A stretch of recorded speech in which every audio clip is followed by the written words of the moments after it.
All right, folks, welcome back to Talkin' Soccer. I am Justin Horniker, and today we are going to talk some NWSL. The free agency is not yet running wild, but we know what every end-of-season roster officially looks like heading into free agency, heading into the transfer window opening. And then we haven't had a chance on the podcast yet because I've been, slowly rolling back into things to talk about the U.S. Women's National Team, the window that closed last week, and just what we kind of made out of the game against England, the game against the Netherlands, and Alyssa Nair retiring. I haven't had an opportunity to talk about that yet. First, let's roll into free agency. Let's talk about where the rosters as they stand right now are.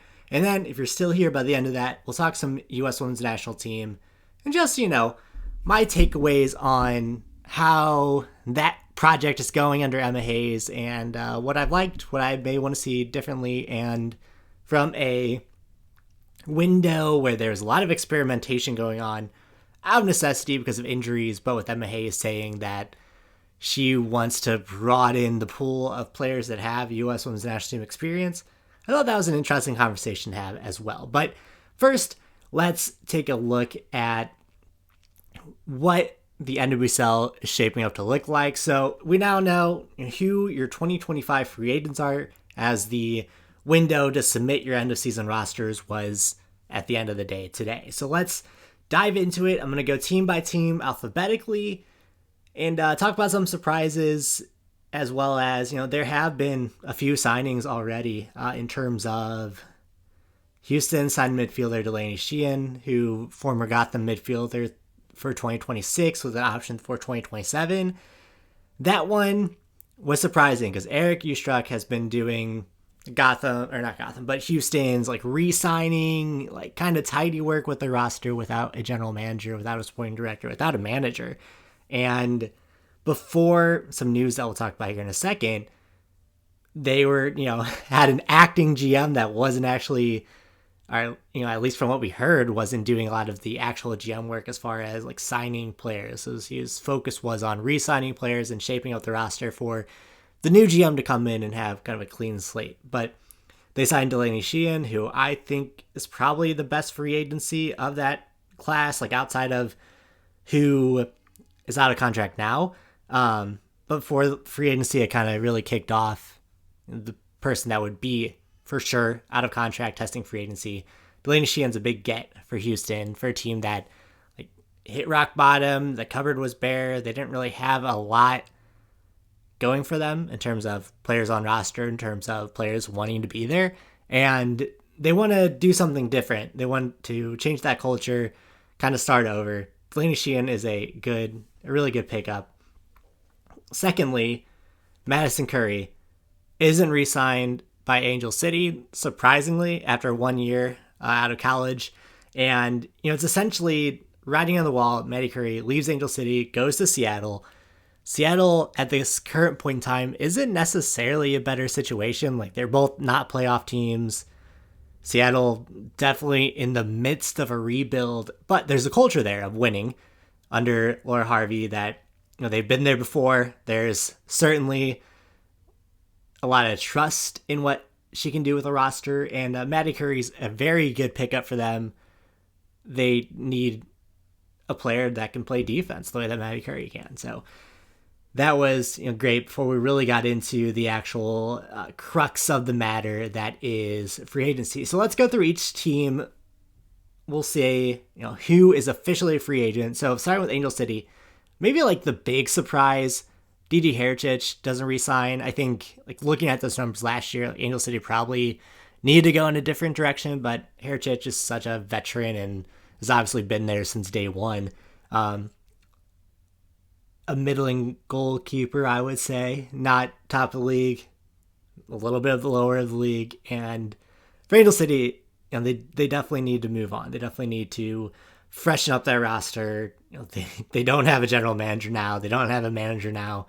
They moved on from both of those positions. So there's a lot going on there. And Kristen Press is also renegotiating. She's out of contract right now.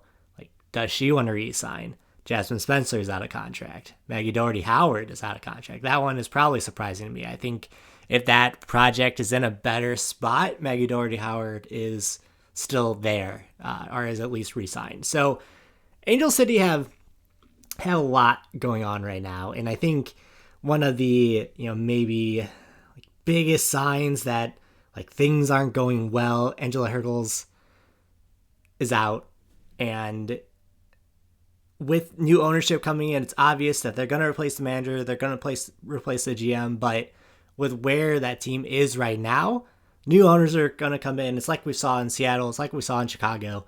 New owners are going to come in, but it's not going to happen right away. Like Bob Iger, Disney money is good, but obviously they're buying a new training facility, or at least working on a new training facility, I should say, funding that. So it's hard to see what that plan is, because right now there isn't a plan. They don't have a GM, they don't have a manager, players are leaving. Like, that's a rough situation for the Thompson sisters to be in next year. But maybe by this time in a month or two, we'll have more of an idea of what Angel City is, if they can figure out what they do. Okay, so let's move on. Bay FC, some surprising names here is they're moving on from some young players in Catherine Paulson and Maya Doms. Maya Doms was highly regarded coming out of college last year. Like, to me, coming out of Stanford, Maya Doms was a slam dunk. So to see her not re-signing in Bay after 1 year, where Bay surprised a lot of people, but snuck into the playoffs, like, we're capable defensively for sure, and needed like some offensive firepower, to let go of both of your draft picks like in your first offseason. I think there are reasons to be concerned there, but I like what Albertine Montoya has done with that squad. I don't really know what to make of this. Maybe it's a case of like the offensive style didn't work, and Dom's playing in the Bay Area, like that was just a thing for year one that just made sense, but maybe now it's time for her to go and find a better situation. Or maybe it's just a player that was a good college player that won't be a good pro player. There's a lot of those. But I think Maya Doms like deserves another opportunity somewhere. Just from like, if you go back and watch our college tapes, like, yeah, the league is definitely moving to a younger pro set. Players coming in are much different than, players out of college, but those players are still going to be able to give you something that like is a great performance if you get what you got out of Maya Doms at Stanford. So moving on to Chicago. So Chicago is also an interesting team. They have 1, 2, 3, 4, 5, 6, 7, 8, 9, 10 free agents coming out of that squad this year. Sophie Jones, Addie McCain, Rosella Ayani, Raul, Ali Cook, Sarah Griffith, Tatum Lazo, which is interesting, Sydney Schneider, and Julia Bianchi, another player that I did not see leaving that team. Chicago have work to do. They were one of the worst teams defensively last year. They were the only team in the bottom three of expected goals against that made the playoffs. So they obviously, especially with Miles Swanson, Miles Swanson's always an MVP candidate.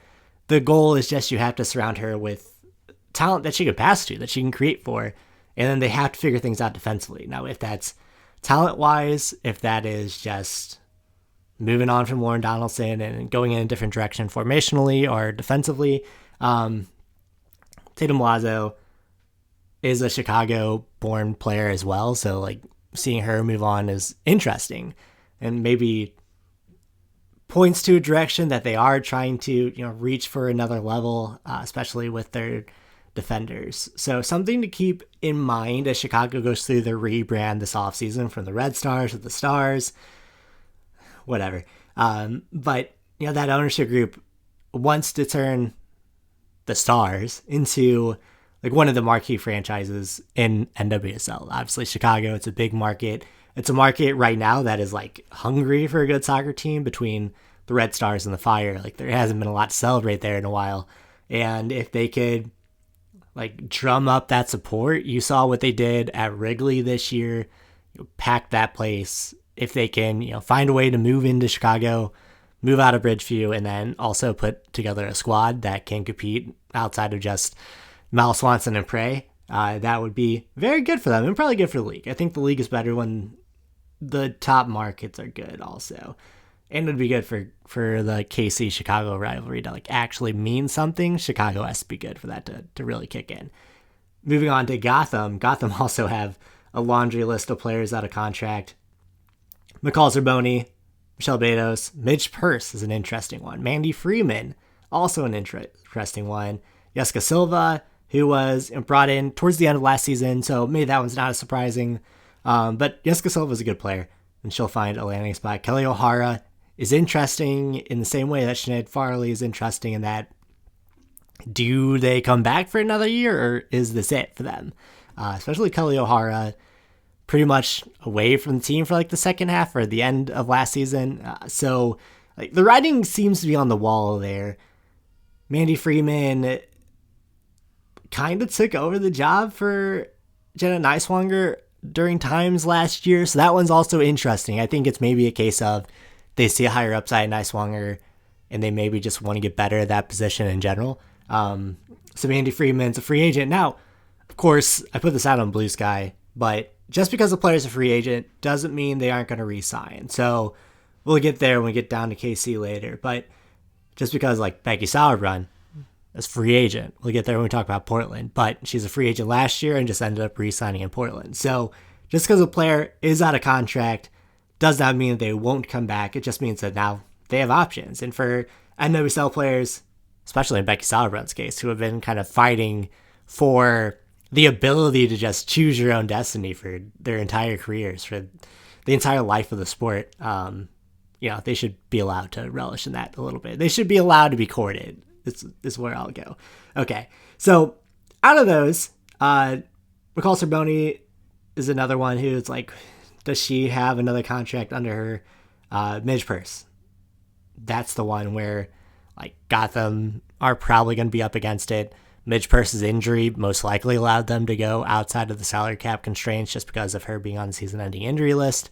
And I think that is also maybe why you see Mandy Freeman not be brought back. They're going to have to make some tough decisions because that roster is obviously loaded. But it's loaded with proven players, with veteran players, with U.S. Women's National Team players, with just like in terms of Esther, just national team players in general. Anke Berger isn't making, she's not cheap either. So they have players that are demanding a high salary that obviously deserve a high salary. But with that, can you fit Midge Purce, who will definitely have suitors, not just because of what she does on the field. Their win last year, not this season, last season, was pretty much driven by Midge Purce. She was the MVP of that final. And when she's healthy, when she's at the best of her game, she's one of the best in the league. That healthy aspect is what people are probably worried about. It's what Gotham are probably worried about. It's a ruthless league. It has to be, especially if you're a team like Gotham that wants to stay on top. You have to make cutthroat decisions. Is that moving on from Midge Purce? If someone, say, like Bay FC, just to throw a name out there, Angel City, a team that needs a big name at this point. If Angel City come in, offer Midge Purce a big contract to play opposite Alyssa Thompson, that is probably they're gonna be able to offer more money just because of where they're at in their rebuild, where they're at in their salary cap constraint, or even like a Chicago coming in for Midge Purce. There are teams out there with money to spend that are looking for a big name that they can like market behind as well. I don't know what Midge Purce wants to do at this point, but like she'll have options, especially if she is healthy for the start of next season. So let's move on from Gotham. I think in a later pod, we'll talk about just like what their outlook looks like, where we think teams are gonna finish, but that kind of depends on where these free agents sign. But there's a lot of uncertainty with one of the league's best lineups. And honestly, like even if all these players leave, they don't re-sign Midge Purce, they don't re-sign Jessica Silva, Mandy Freeman's gone, they don't replace any of these players, that's still a good lineup on paper, even then. So that's how like stacked depth-wise Gotham has been. So looking at Houston, and Houston is, again, another team who has been a mess, quite frankly. You saw that with CC Kaiser last year, just like wanting to get out of there, essentially. They have a new GM. Angel Herkel, fired from Angel City, is hired by Houston less than a week later. So that's good news, is that they have something in place. Now they'll work on their manager. And honestly, they need a new environment. They need to change the culture of the Houston Dash and just what they've been outside of that 1 year that they made the playoffs and gave KC a run for their money. And I think you're seeing a lot of turnover in this roster. Some names that I kind of like, though. Croy Soto, I think, deserves an opportunity. She's going to play in the Canada Premier League next year, so that's going to be like a big opportunity for her, because she filled in during a time in KC last year where they just like needed bodies at center back, and she was able to put in some very good performances from an undrafted player, just like slotted into the lineup. So I have a lot of love for what Croy Soto can do. Now, like consistency basis, can't you put that together over the course of the season? That's where going to the Premier League and having, or the Canadian Premier League, and having some more like dominant games, I think would be good for her. Heather Hintz, another young goalkeeper. Houston moved on from a lot of young players. Madison Eisen is 20 years old. Erin McKinney, 23. Paula Gramaglia, 21. Heather Hintz, 23. Croy Soto, 23. So, they're moving on from young players. They don't necessarily have a lot of names that they're moving on from, so that's maybe a good thing for Houston and their offseason outlook. And they have room to bring players in. Heather Hintz is on a club option that has been undecided as of now. So, moving on from Houston, who have nowhere to go but up, and we move to KC, that I think is also an interesting team, as they have also 10 players out of contract at this point, including all three of their goalkeepers. So Katie Frein, Alma Schultz, and Adriana Franch, all free agents, I should say. What's interesting about the Kansas City goalkeeping situation is Adie Franch was brought in during their inaugural year and like instantly turned down that goalkeeping core. Adie Franch is why they were able to make the NWSL Cup final 2 years ago. But Adie Franch last year had her job taken by Cassie Campbell, and then during that was able to come back, win Cassie Miller, and then was able to win that job back again. Cassie Miller is another name who I think Casey should maybe look at bringing back from Gotham, as she is starter quality, as she showed last year in forcibly taking the job from Adie Franch when she was given opportunities. Adie Franch is able to win that job back from her, though. Coming into this season, it's like, okay, she went down last year, she's able to fight back, but stats-wise, this was not a good season for Adie Franch. Halfway through the year, Casey had the second worst goalkeeping in the league, behind all other numbers were like up top of the league. They had the best defensive numbers as far as like chances allowed. Obviously, we know their attacking numbers, but then Alvin Schultz comes in and just like doesn't just give them steady goalkeeping, but gives them just underneath Ann-Katrine Berger goalkeeping for her short tenure, 10 games in the regular season plus playoffs, and was very good. So if you're KC, like you gotta bring Alvin Schultz back, or at least like find a way to bring a keeper of equal quality to Alvin Schultz. I guess the question with Schultz is, she's a veteran, 34 next season. Like, does she want to keep playing in the U.S.? Like, there are reasons why Alma Schultz might not come back, but I think it's not a Casey current reason why she might not come back. So they'll be in the goalkeeper market regardless. Right now they have 0 goalkeepers on roster. Something they'll definitely need to work on. Other names: Stina Balsayer-Peterson doesn't have her option picked up. Kristen Hamilton's a free agent. Elizabeth Ball is a free agent. Flacco mentioned today that he was talking essentially like Elizabeth Ball is still on the roster. So I think things are moving in the right direction for Elizabeth Ball to come back for KC. And when Ball is healthy, she's definitely the center back that should be playing next to Alana Cook, but she can also play in the midfield as a central defensive midfielder.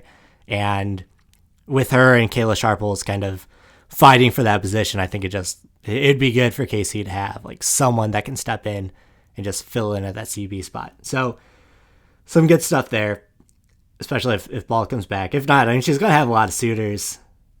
I think you just look at Chicago and like, they can make a play. Kristen Hamilton needs to find a spot. She's good enough to play in this league. there's just a lot of attackers in KC that she was just odd woman out. And when she came in, she was capable. And you've seen in KC and elsewhere that she's a very good NWSL forward. So, and could like be an agent of chaos in a way that I think a lot of teams need. Mallory Weber, Desiree Scott, as we know, Desi's retiring. Sophie Braun and Katie Fran, the third keeper, not coming back. So some interesting names in KC. Big names in terms of Alma Schultz and Elizabeth Ball and Adriana French. Mallory Weber, I think, is also... Obviously, that's an injury thing that like she has been working back from a long-term injury. Like, does she keep playing, I guess, is a good question. But, like, she's obviously capable. But health-wise, for a lot of these names is the question. And, like, I don't know. I'm not a doctor. So, moving on to Louisville. Louisville also in flux for sure because they went a little bit all in on this playoff push that they made, only to lose out on the final day. So they're kind of trending downward with some of the moves that they made, but free agency, a lot of things can change. With the transfer market, a lot of things can change. But Louisville being in the market that they're in, they kind of need to, I think that was the whole reason of the playoff push, is they like need to give their fans something to cheer for.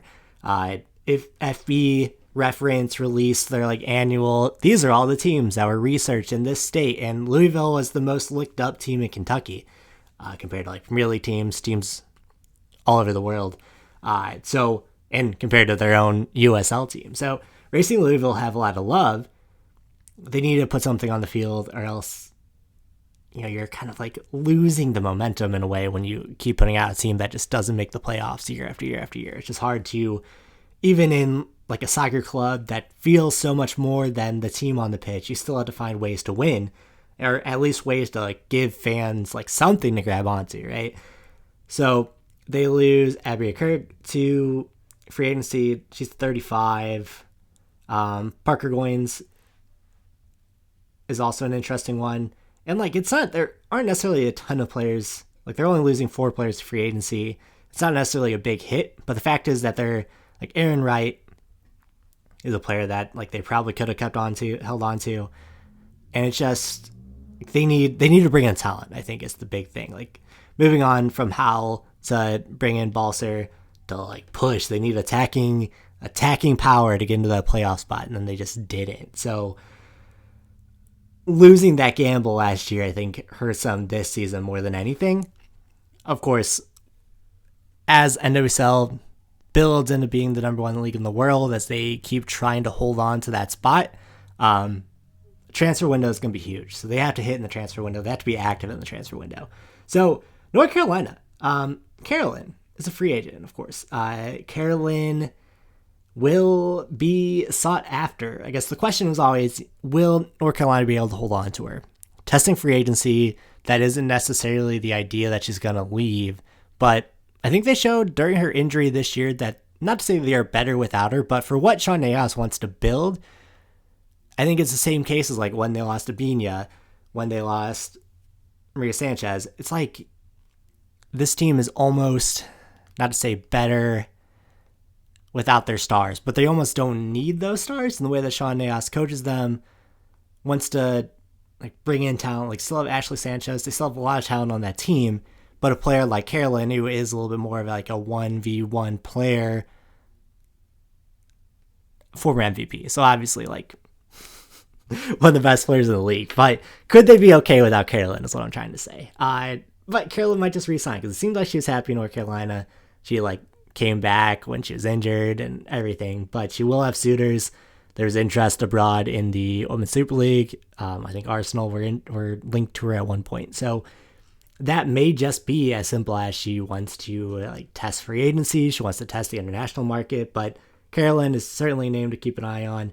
North Carolina, Landy Mertz, Estelle Johnson, Mura, Julia Dorsey, some interesting names there, but Kerolin like leads the way. And honestly, Kerolin is probably the biggest name in free agency if she tests the market in the NWSL, if she doesn't go abroad. That is an interesting one. Okay. I don't want to move on from North Carolina yet because I got more stuff to say. I think that there is maybe a perception problem in Carolina, in Carey specifically, in that you start to see it turn a corner this year.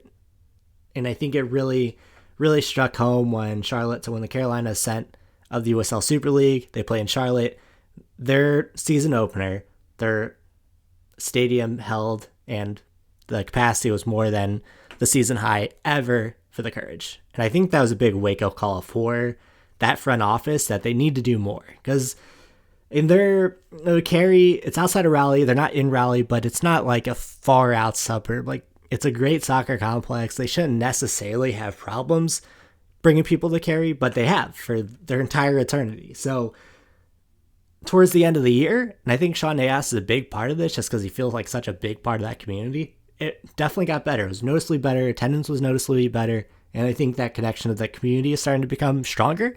So maybe that factors into some of that as well, of Kerolin seeing the team moving in the right direction. Before this year, I would have said that Kerolin was gone, because how does Carolina hold on to anyone with like what's going on with that organization? But this year was a big step forward for them, not just on the pitch, but off of it as well. And I think it's hard to say that the Hurricane is like a good thing, but the way that the Courage were able to like help in the community, kind of organize some community events and organize that community in general, organize relief efforts too, I think really showed what a soccer club could be, really showed that when an organization like sees themselves not just as another sports team, but as an asset to the community, they can do good work.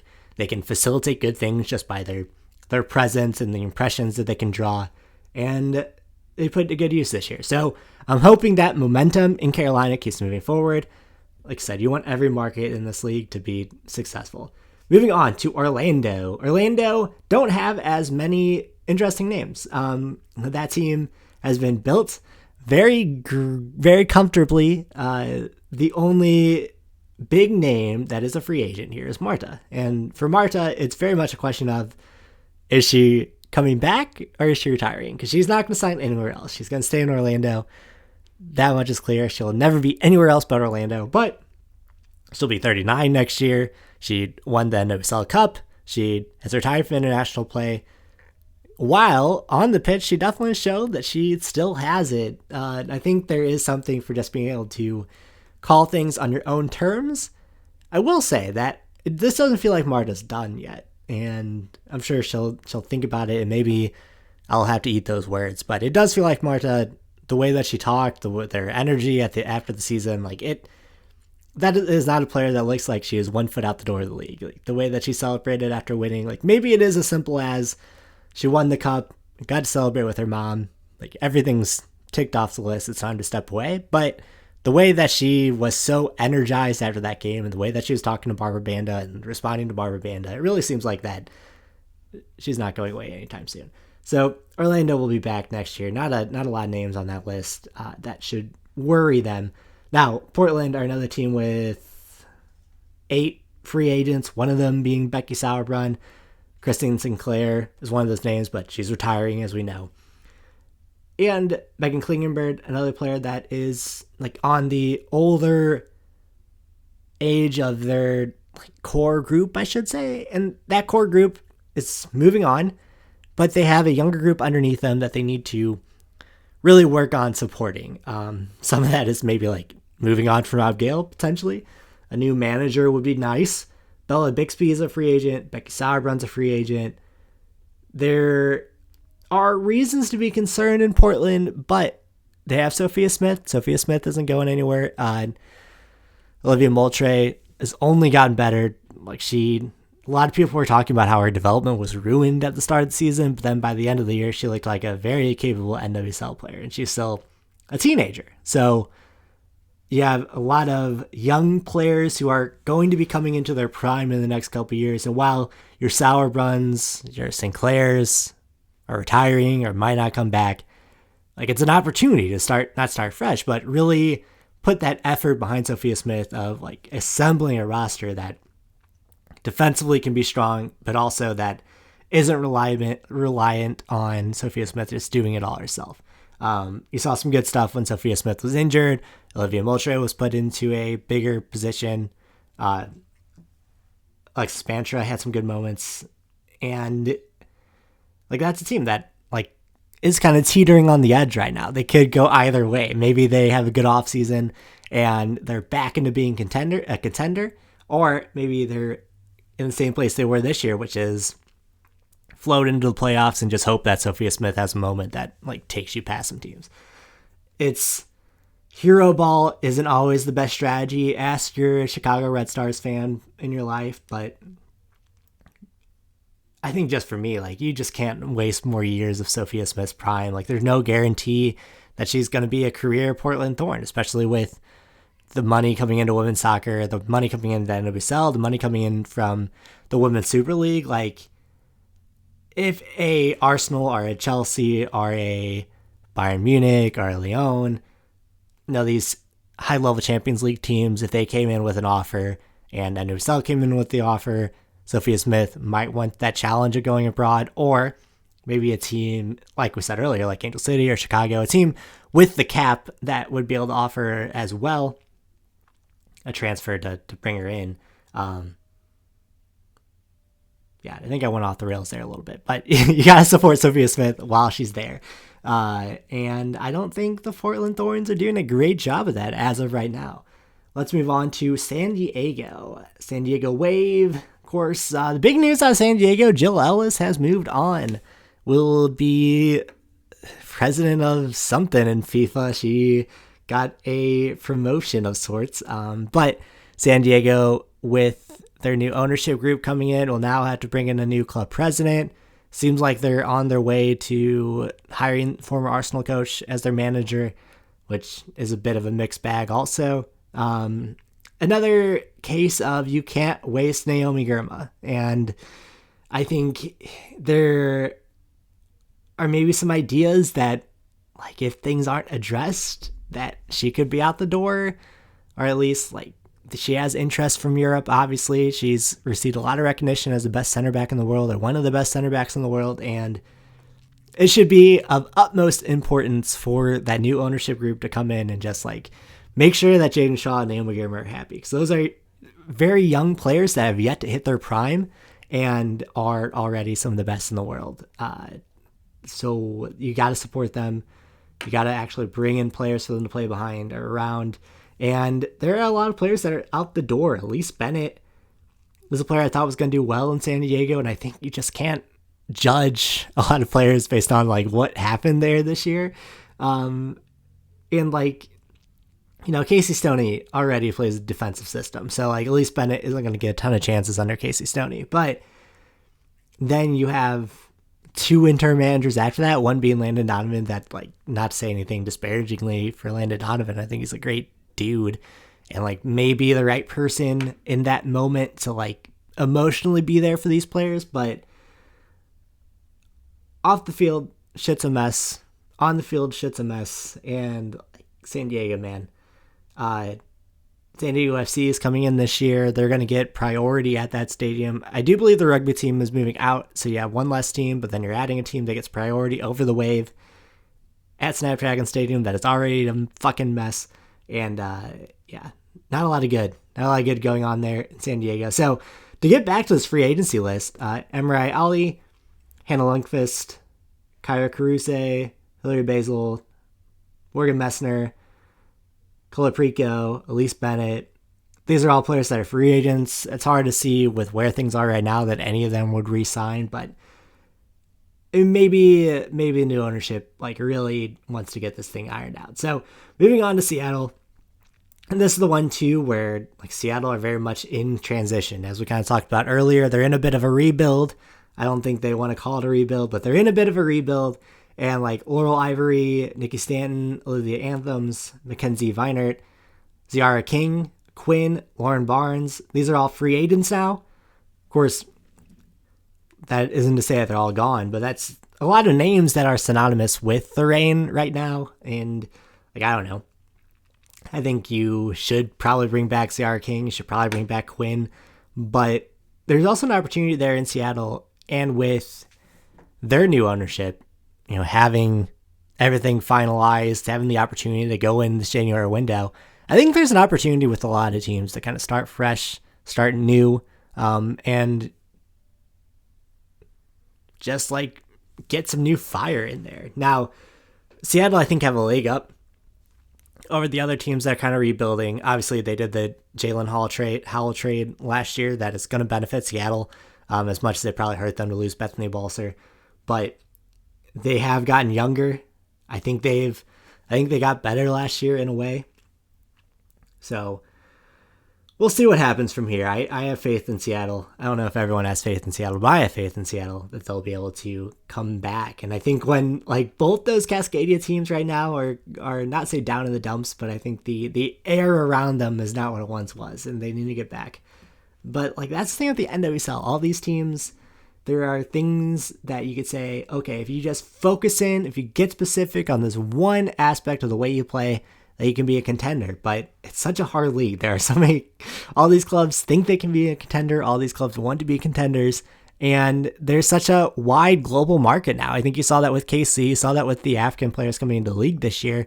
There's such a wide market of players to pull from that if you just like open up your scouting net, you see this the most with Kansas City, and what I'm more familiar with, just following the team closer. But with what they're able to do with Tumwa, obviously bringing in Jericho from the Sundowns, like another player that gives you some similar things that wasn't scouted very well just because of the perception around certain leagues, the perception around certain players, around certain countries' abilities to produce soccer players. I mean, like US players have gone through it for the longest time.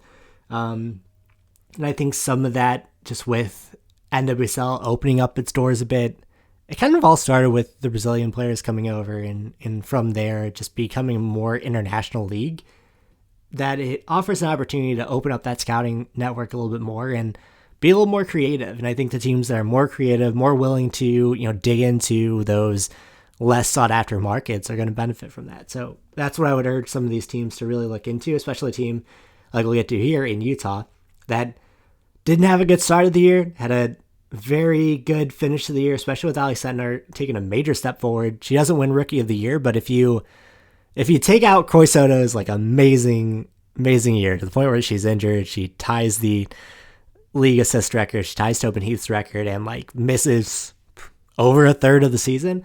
So if you take that anomaly out of it, Ali Sentner had a fantastic season and is going to be a star of this league. Made her USWNT debut at Wembley. It's a big deal. So let's go. Let's look at Utah. Carly Nelson, Cameron Tucker, Danielle O'Brien, Zoe Burns, Julia Grosso, Hannah Belfort. All free agents. I don't know. I don't have strong feelings about these players. I don't have strong feelings about what Utah is doing, but like you'd think if they just double down on their young core, like that's where Zoe Burns being a free agent is maybe a little interesting. All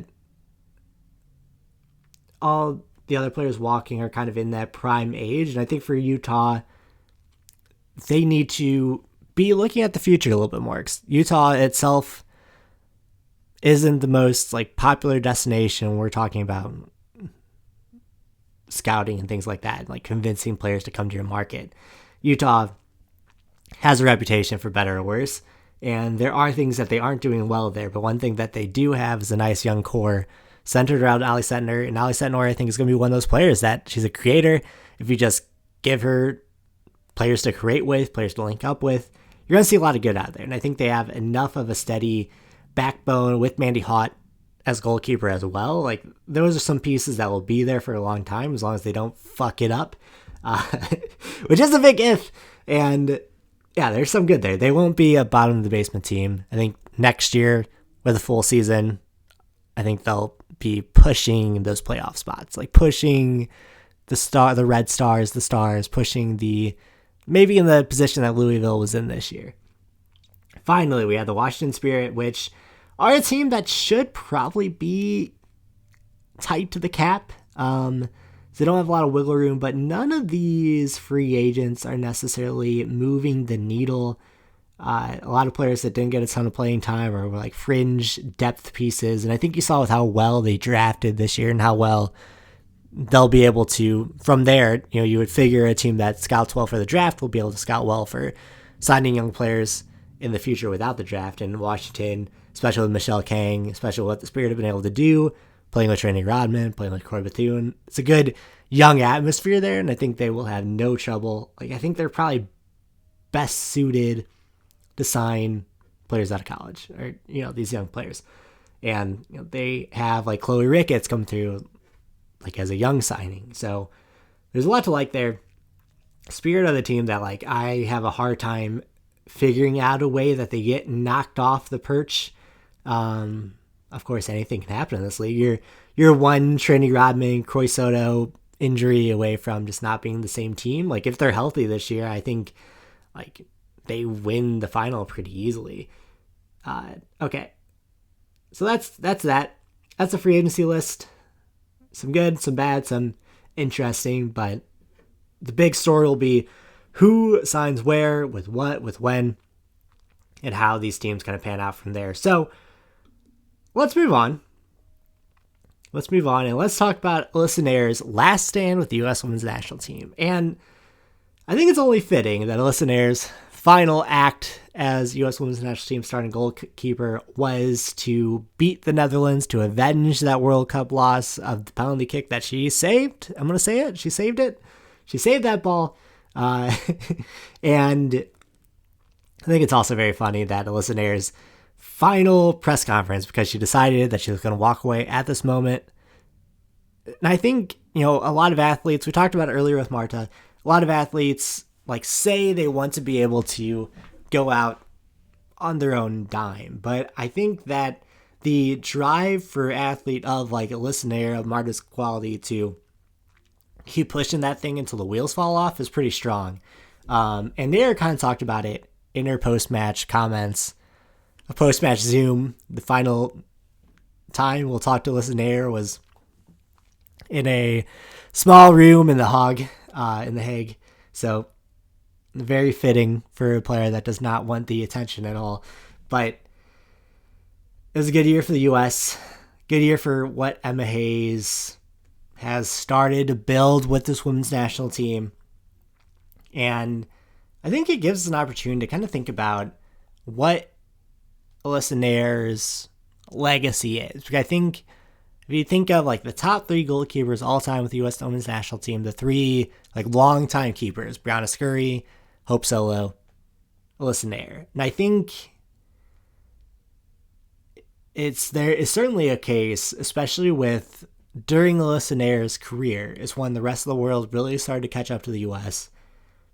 in terms of resources, in terms of investment, in terms of just like identifying women's soccer players, women football players, and having so much competition for the U.S. outside of that dip under Vlatko's tenure, unfortunately, outside of that dip where it was just putting a square peg through a round hole for 4 straight years,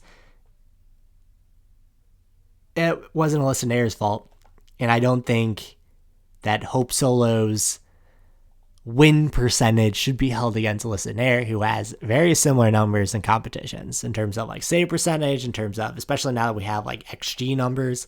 Alyssa Nair, from a pure technical goalkeeping standpoint, and from a like, if you factor in what her teammates say about her as well, like I think like Brianna Scurry off the field, Hope Solo on the field, like outside of Brianna Scurry's ability to just break down that ability as that barrier as a black goalkeeper during a time when like the 99ers, it wasn't thought of as a black sport really, soccer. And for Brianna Scurry to like be able to be that bastion and inspire such a generation like she has, like that cannot be separated from what we're talking about here. And like Hope Solo's alienation of her teammates, I don't think can be separated from that as well. So Alyssa Nair, to be able to have the rapport that she had with during a time when her teammates were young and old, and to be able to kind of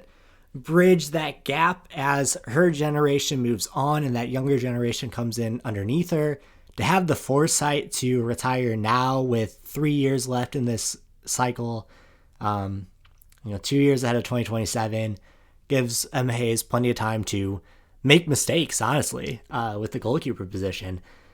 I think that needs to be held in regard as well. And of course, I'm not going to come in here and say that Alyssa Naeher is for sure the best women's goalkeeper, U.S. women's goalkeeper ever, but definitely Hall of Famer, definitely someone that should be held up in reverence for what she was able to do with this team, for the things that this U.S. women's national team has done while she was a goalkeeper, not just on the field, but in terms of equal pay, in terms of NWSL, CBA, Alyssa Naeher was a big part of that.